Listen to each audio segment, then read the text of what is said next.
Hi everyone, I'm Sandy, and today I am bringing a weekly reading Friday Reads update, which I don't normally do, but because normally I do a 1001 book. Froze again.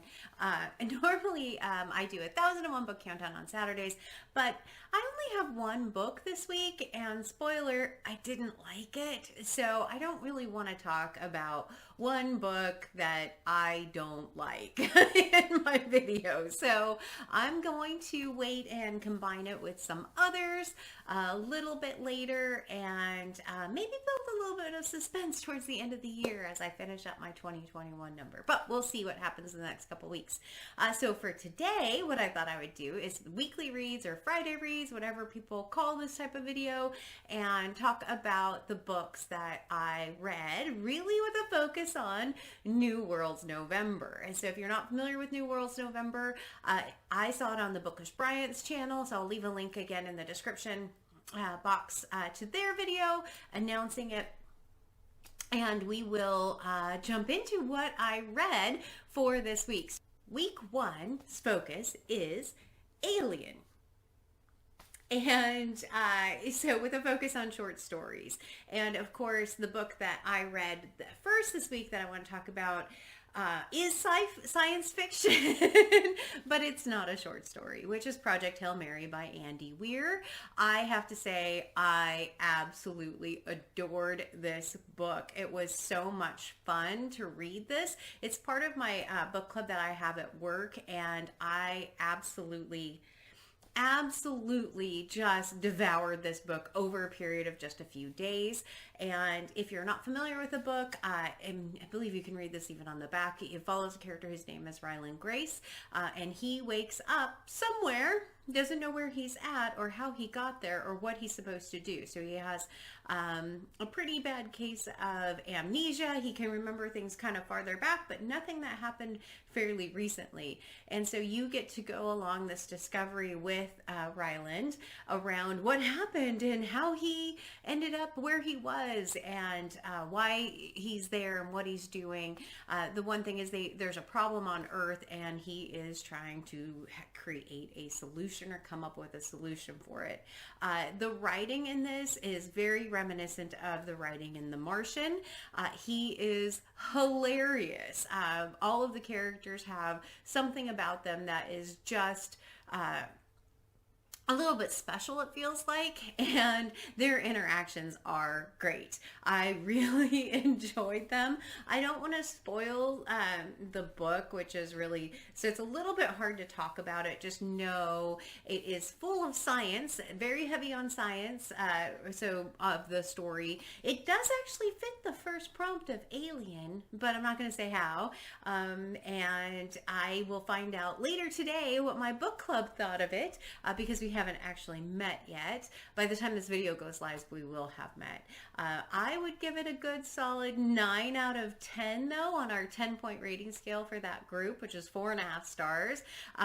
The ending was, again, just a little bit, there's a part of it that I really wanted to be able to see what would happen if a scenario had happened that I got to, or that I missed out on a little bit, which is why I would put it in the 4.5.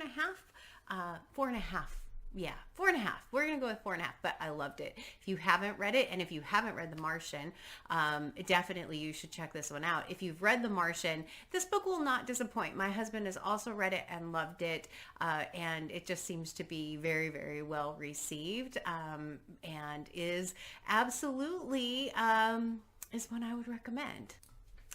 All right, so the next book that qualifies for New Worlds November Alien, and it is exactly perfect for this, is The Martian Chronicles by Ray Bradbury. And so The Martian Chronicles, David Wiley told me I need to read this right away. And so I definitely picked it up and have read it over a period of 2 days.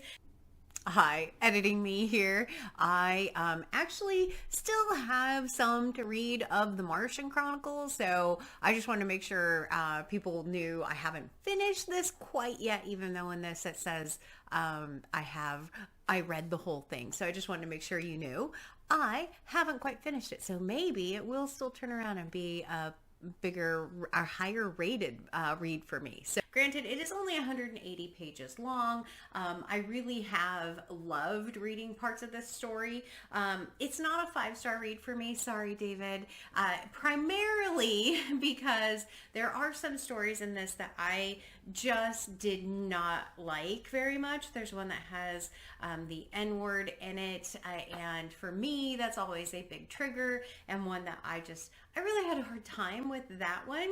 My favorite stories are at the very, very beginning of this book, especially the ones where they're coming to Mars and they're meeting Martians, and the Martians' reactions are not what they expect, and it just made me chuckle more than once. But my favorite stories are definitely at the beginning, but this exactly follows the prompt because it's short stories combined in a single book, and it is actually really, really fun. I am really enjoying, like I said, all of the different stories in here, and think that it's just really special.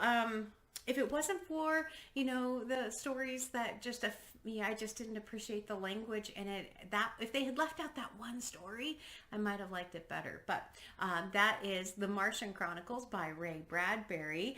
And then the last way I'm fulfilling the prompts for New Worlds November is through this, which is 100 great science fiction short stories. And you can see some tabs on here because I have pre-looked at some of these stories in here. There's one that's called Collector's Fever. It says, golly, isn't any form of depredation safe? There's actually a fun, not a reference to Project Hail Mary, because this was published considerably earlier than Project Hail Mary, but there is a character in this that makes me think of Project Hail Mary, and I can't say it because I don't want to spoil it for Project Hail Mary. I'm not actually going to read this particular story, but what it did do is it led me to this one, which is not alien, by the way, and says sign at the end of the universe relative to what, and then all it says is, if that can be, hopefully, let me see, can I get it to be, it just says this end up upside down. And then it says relative to everything. So I just thought that was a really funny one in here. Just a literal one-line short story. But the one I'm going to actually try and read to you. Yes, I'm going to try and read a story. We'll see how this goes. And it says, just to show you how bad things can get. It's called Alien Cornucopia by Walt Liebscher, I think is how you say his name. So when the first flying saucer actually landed, it was everything Earthmen believed it would be. Also, as expected, the alien was invulnerable and indescribably horrible. In fact, the thing was so monstrous, it took an Earthman with a great deal of intestinal fortitude to even look at it. But not so with the distaff side. Okay, definitely not so. Instead, they went completely off their rockers. To a woman, they all proclaimed the alien was the ultimate living end, describing it in various billowous terms such as cute, cuddly, terribly sweet, and ever-loving squadum wudgems, whatever that is.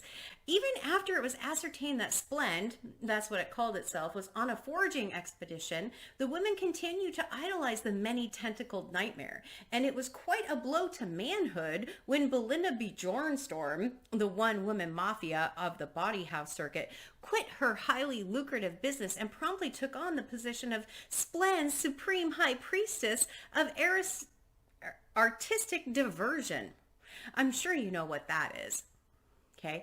Well, it wasn't long before we men discovered the object of Splend's foraging. Women, what else? I know some of you wise guys are going to say there's nothing wrong with letting it have a few women, more or less, since they obviously wanted to go, but having a few, wouldn't it? Sorry. Instead, Splend wanted hundreds of thousands, more or less. As I explained before, it had many tentacles. What could we do? We were helpless. Each and every woman insisted on accompanying Splend back to the planet Deldibnu noise sap. I'll explain that one in a second.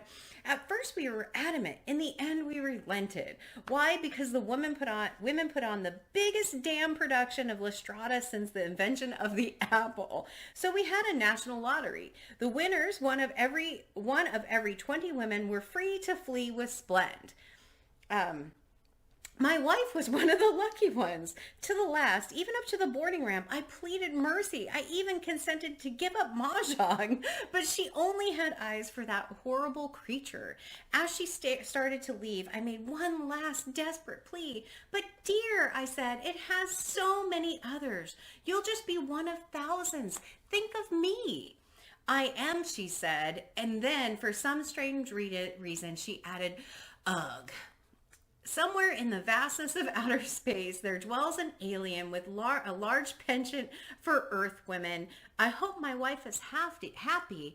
After all, I can't help thinking Splend is a many-lovered thing. I mean, that last line just made me chuckle. Instead of love is a many splendid thing, Splend is a many lovered thing. Goodness sakes. The other one is the city or the wherever they're going is an anagram for passion unbridled, and that's why I stumbled so hard over saying it. But what a fun little set of books. I hope you like that story and that reading. I thought it was a really fun addition. That's a great thing about the short stories, is that I can read some of them. I have found one, I believe, for a robot, which I'm excited for next week, which is the theme for next week, yes. And there's definitely one in here for time travel. So hopefully I'll be able to read a couple more for you if you liked that. But that is my weekly reading update for New Worlds November. I am still working on Bleak House. I am also still working on Wolf Hall. And then I haven't picked up another book yet. So that's my weekly update. But I hope everyone is having a wonderful week and a happy, happy Friday. As always, like, comment, and subscribe. And until next time, everyone, thanks. Bye.